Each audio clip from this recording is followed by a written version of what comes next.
के आंखों का दौर था। पूछा ये माँ ने किस लिए साबिर ये हाल है, लाकर हुए हो तुम मुझे बेहद मलाल है।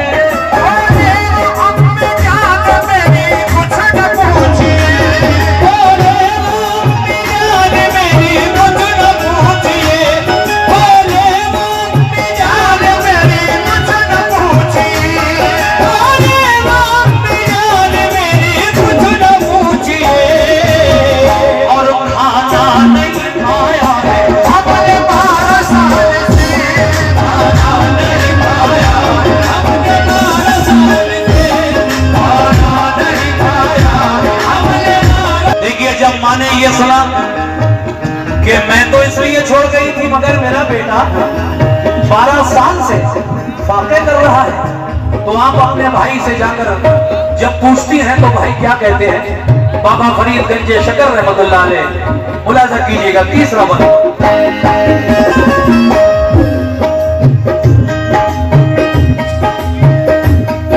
बोली वो जाके भाई से खाता है ज़माना, बस एक मेरे लाल को मिलता नहीं खाना। बातों से मेरे लाल का ये हाल हुआ है, सूख कांटे की मिसाल हुआ है। बाबा ने पूछा माजरा साबिर को बुला के, लंगर पे रह के तूने भला तू किए फाके। बोले कहा था आपने लंगर को लुटाना, ये कब कहा था आपने खुद खाना भी खाना।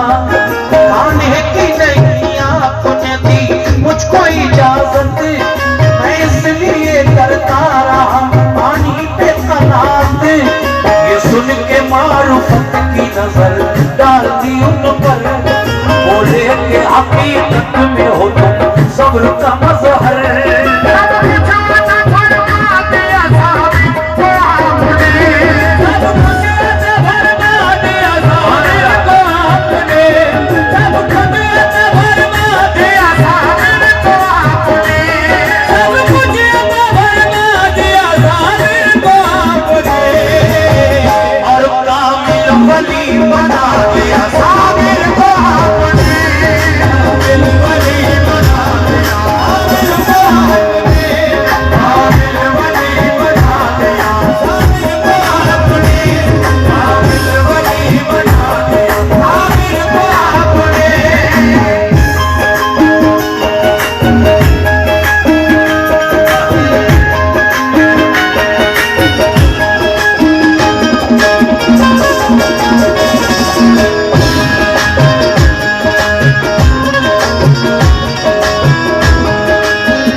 दूसरे बंद पर 100 रुपए का नजराना एक साहब की जानिब से मिला।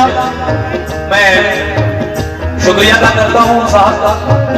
देखिए कलाम की एक अपनी अलग पहचान है और मुझे लोग जो जानते हैं उसमें एक ये पहलू भी है कि मैं वाकयात बहुत सुनाता हूँ।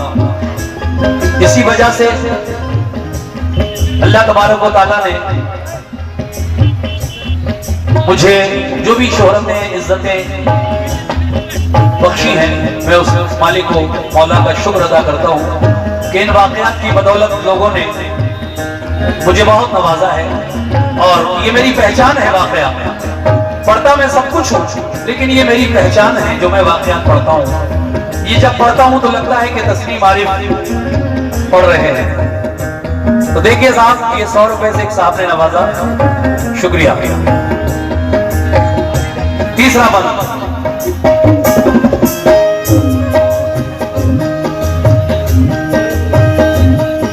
जब माँ ने पूछा, आप कहने लगे अम्मी जिस दिन से आप मुझे छोड़कर गई, आज 12 साल के बाद दोबारा मुझे देखने आई हो। हमने उस दिन से आज तक खाना ही कब खाया है। पूछा गया तो पता ये चला कि ड्यूटी तो लंगर खाने पर थी, मगर मामू ने सिर्फ बांटने की इजाजत दी थी। ये नहीं कहा था कि उस लंगर में से खुद भी खा लेना, इसलिए अपने 12 साल कुछ नहीं खाया, पानी पे कनात। सुभान अल्लाह, अल्लाहु अकबर। फिर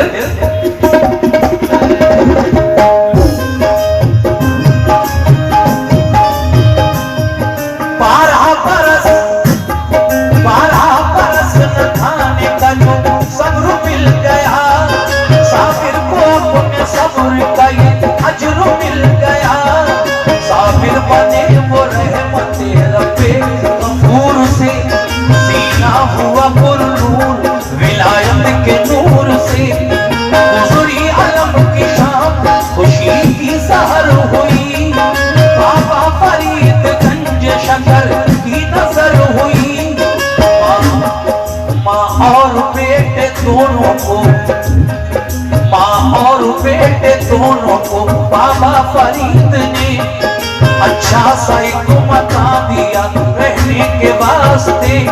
दामों दिरहम से आपने खुशहाल कर दिया, नजरे करम से दामन उम्मीद भर दिया। रहने लगे खुदा की इबादत में हर घड़ी, करते न थे किसी से कोई बात वो कभी। एक रोज वालिदा ने कहा, ऐ मेरे पिसर, शादी तुम्हारी कर दूं के आबाद हो ये घर। शादी की हाजत नहीं मुझे, शादी की हाजत नहीं मुझे, शादी की हाजत नहीं मुझे, शादी की हाजत नहीं मुझे। और रब के सिवा किसी की जरूरत नहीं मुझे, रब के सिवा किसी की जरूरत नहीं मुझे, रब के सिवा किसी की जरूरत नहीं मुझे। कुछ दिन के बाद आपकी माँ ने आपसे कहा कि बेटे अब तुम जवान हो, मैं चाहती हूँ कि तुम्हारी शादी कर दूं। आप कहने लगे, अम्मी हमारी शादी मत कीजिए, हमारे दिल में उस मालिक व मौला की यादें बस चुकी है, हम नहीं करना चाहते शादी, रहने दो। मगर माँ, इकलौता बेटा है उनका, जब बार बार कहती है तो आप खामोशी इख्तियार कर लेते हैं। आपकी खामोशी को आपकी रजा समझकर माँ अपने भाई के घर गई और कहने लगी है, भाई फरीद, मैं चाहती हूँ कि मेरे बेटे साबिर का निकाह तुम्हारी बेटी जिसका नाम शरीफा खातून है उसके साथ हो जाए, मेरी ये दिली तमन्ना है। लेकिन बाबा फरीद साहब ने भी बहन से यही कहा कि बहन, साबिर की शादी मत करो, वो विलायत की उन मंजिलों को तय कर रहा है, कोई फायदा नहीं उसकी शादी से। लेकिन बहन समझती है कि शायद गरीबी की वजह से मेरे भाई मेरे बेटे के साथ अपनी बेटी का निकाह नहीं करना चाहते, शादी नहीं करना चाहते। मगर आगे क्या हुआ सुनिए।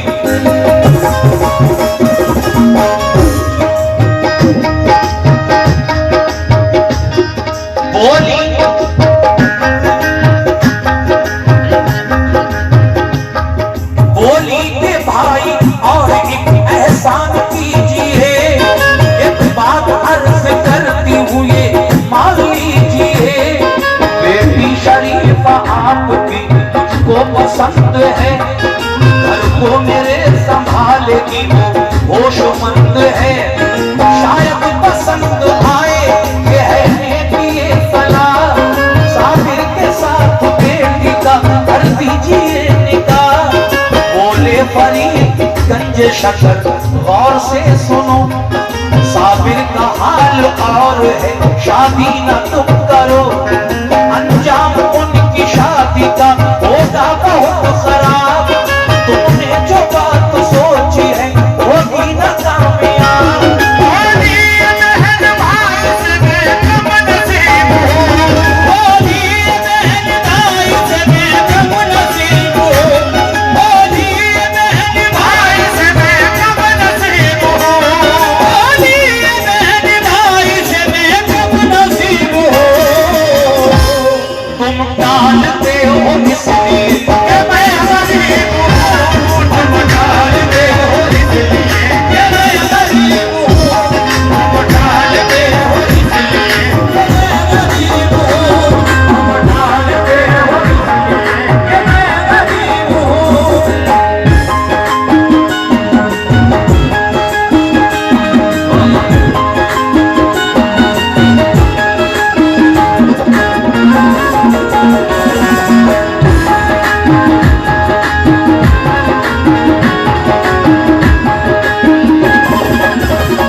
काटते हो इसलिए कि मैं गरीब हूं।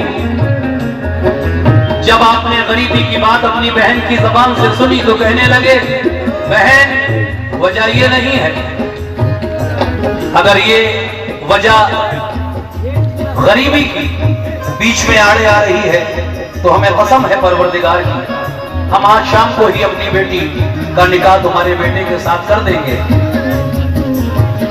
जो होना है वो हो जाएगा। देखिए साहब, अब मेरे साबिर पिया का निकाह, शादी बाबा फरीद साहब की बेटी जिसका नाम शरीफा खातून है उसके साथ हुआ। शादी की पहली रात जब दुल्हन आपके हुजरे में कमरे में दाखिल हुई तो फिर क्या हुआ, तवज्जो।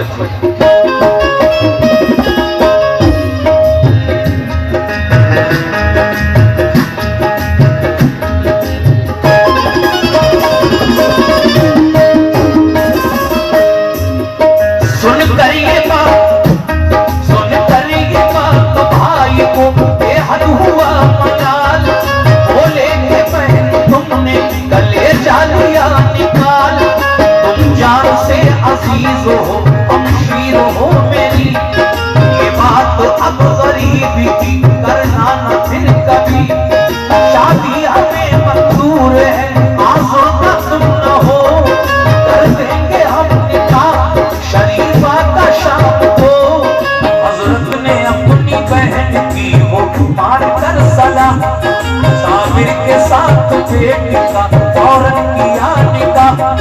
साबिर के पास जब गई वो आपकी दुल्हन, साबिर खुदा की आंख में थे उस खड़ी मगन, जाकर किया सलाम मतलब एहतराम से, साबिर ने भी नवाजा जवाबे सलाम से। साबिर की बीबी और बड़ी पास के लिए बोली, जनाब मेरी तरफ भी तो देखिए। साबिर ये बोले, कौन हो, क्यों आई हो यहाँ? बोली के बीबी आप क्यों मेरे मेहरबा। बोले जनाब बस गया दिल में मेरे खुदा, अब और तो गुंजाइशें इस दिल में नहीं जरा। बोली के आप इसलिए नाराज है हुजूर, ये तो कहो कनीज से क्या हो गया कसूर।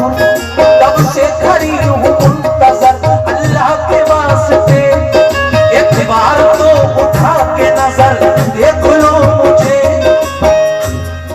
शौहर हो मेरे मुझको नवाजो विसाल से, ये सुन के उन्हें आपने देखा जलाल से।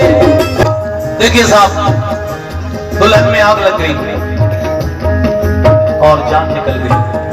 फिर बाबा फरीद साहब ने अपनी बेटी का सदमा बर्दाश्त किया मगर भांजे से कुछ नहीं कहा। आप जानते थे कि मेरा साबिर विलायत की उन मंजिलों को तय कर रहा है जो वाकई बड़ी कठिन है। फिर आपने जब खूब जांच लिया, परख लिया, तो फिर एक दिन साबिर पिया को अपने पास बुलाया और खिलाफत की एक सनद डिग्री आपको दी और कहा, जाओ हमने तुम्हें कलियर की खिलाफत अता की। आप जब अपने पीरो मुर्शिद का वो खिलाफतनामा लेकर कलियर आए तो ये कलियर उस वक्त एक अच्छा शहर था। जो लोग कलियर गए उन्होंने आज का कलियर देखा होगा, लेकिन ये मैं उस जमाने की बात कर रहा हूं जब साबिर पाक पहली बार कलियर आए थे। 700 साल से भी ज्यादा हो गए। तो देखिए,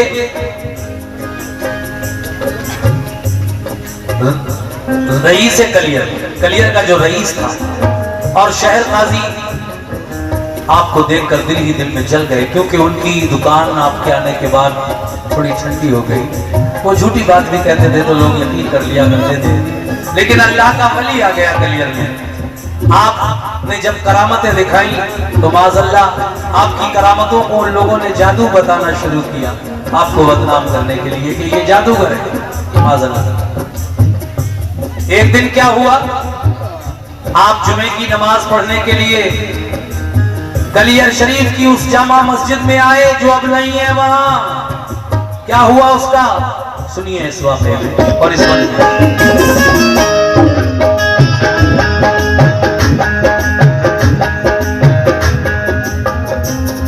पहरे नमाज़ जुमा, पहरे नमाज़ जुमा थे मस्जिद में जब हुजूर, और आपके हमराह थे अब्दाल का शऊर। तो काजी ने आके आपको पीछे हटा दिया, हजरत को आया गुस्सा मगर जब्त कर लिया। हुआ ये कि आप जुमे के दिन मस्जिद की सबसे अगली सफ में आकर इमाम साहब के पीछे बैठ गए, इंतजार करने लगे कि जब वक्त होगा तो नमाज अदा कर लूंगा। लेकिन इतने में शहर काजी आया और कहने लगा साबिर पिया को देखकर, जो पहले से ही जलता था उनसे, कि आप यहाँ बैठ गए, ये तो मेरे बैठने की जगह है, हर जुमे मैं बैठता हूँ यहाँ, हटिए पीछे। आप दूसरी सफ में आ गए चुपचाप मस्जिद में, क्या कुछ कहना किसी से? अरे भाई तुम पढ़ लो नमाज यहाँ, दूसरी सफ में बैठ जाते। वहां कोई दूसरा आके अपनी ठेकेदारी दिखाने लगा, ये मेरे बैठने की जगह है, ये पीछे। आप और पीछे हट गए। अल किस्सा मुख्तसर, आप मस्जिद के सहन यानी आंगन में आ गए, कोई हटा कर गया आपको, आप हटते गए, आपको तो नमाज अदा करना था। लेकिन वहां पर लोगों ने ये बात कहना शुरू कर दी कि अरे ये तो जादूगर है, माज़अल्लाह, इनका मस्जिद में क्या काम है, निकालिए ने मस्जिद से। मगर जब मेरे साबिर कौन लोगों ने ये कहा तो आप मस्जिद की सीढ़ियों पर आकर खड़े हो गए।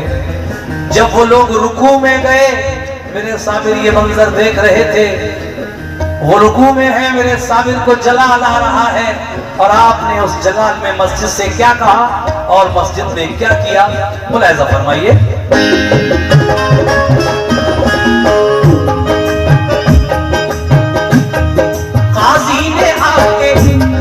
काजी ने आके आपको पीछे हटा दिया, हजरत को आया गुस्सा मगर जब्त कर लिया। अंदर से उठ के सहन में मस्जिद के आ गए, उस पर भी उसके आदमी सब दाव खा गए। बोले के जादूगर का है मस्जिद में काम क्या, फैलाएगा यहाँ भी तुम जादू का दाम क्या। उठकर जनाब सहन से अल्लाह का नाम ले, बाहर की तरफ सीढ़ियों पे आप आ गए। जिस तक झुके नमाज़ी मस्जिद रुकू में, साबिर भी महते हटे खुशू खुशू में। साबिर ने ये मस्जिद से कहा, ऐ खुदा के घर सब है झुके रुकू में, तू भी रुकू कर।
साहब आखिरी बंद सुना रहा हूं मैं इस वाक़े का।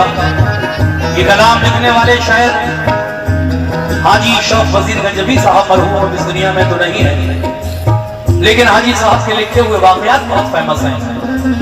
और जब जब जहां जहां भी मैं उनके लिखे हुए वाक़यात पढ़ता हूँ, सामईन का रद्द-ए-अमल देखते बनता है, और लोग बड़े अकीदत के साथ, बड़े मोहब्बत के साथ उन वाक़यों को तवज्जो के साथ सुनते हैं। देखिए आपने मस्जिद से कहा है खुदा के घर है मस्जिद, ये रुकू कर रहे हैं, ये लोग रुकू में गए हैं, मैं देख रहा हूं, मुझे नमाज नहीं पढ़ने दी। ऐसा कर रहे मस्जिद, तू भी रुकू कर ले, तू भी रुकू कर ले।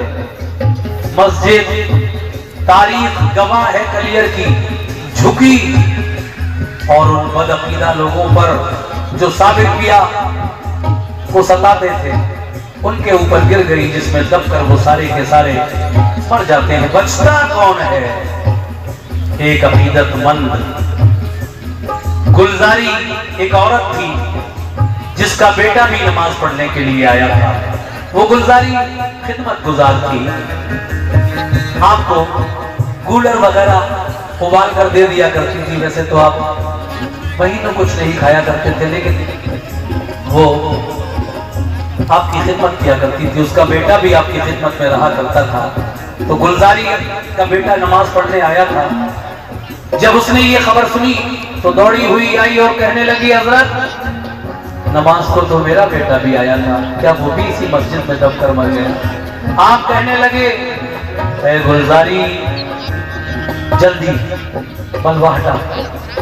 इस काम में गुलजारी की मदद अली मुल्ला अब्दाल, जिनका मजार कलियर में नहर के उस पार है, अब्दाल साहब लोग उनको कहते हैं। इस काम में अब्दाल साहब ने, अली मुल्ला का नाम है, मदद की। और फिर दोनों ने जब थोड़ा सा हटा के देखा मलबा, तो गुलजारी का बेटा ही सही सलामत निकला, क्योंकि वो अकीदतमंद था, वो साबिर पिया का चाहने वाला था, वलियों का चाहने वाला था, इसलिए बच गया। और जो बदअकीदा थे वो दब कर मर गए। मगर आप कहने लगे, गुलजारी तेरा बेटा तो बच गया, अब ऐसा कर अपने इस बेटे को लेकर 12 कोस दूर चली जा। अब जो कुछ होगा करियर में, मैं चाहता हूं कि उससे पहले तू यहां से दूर निकल जाए। जा। अब क्या हुआ सुनिए।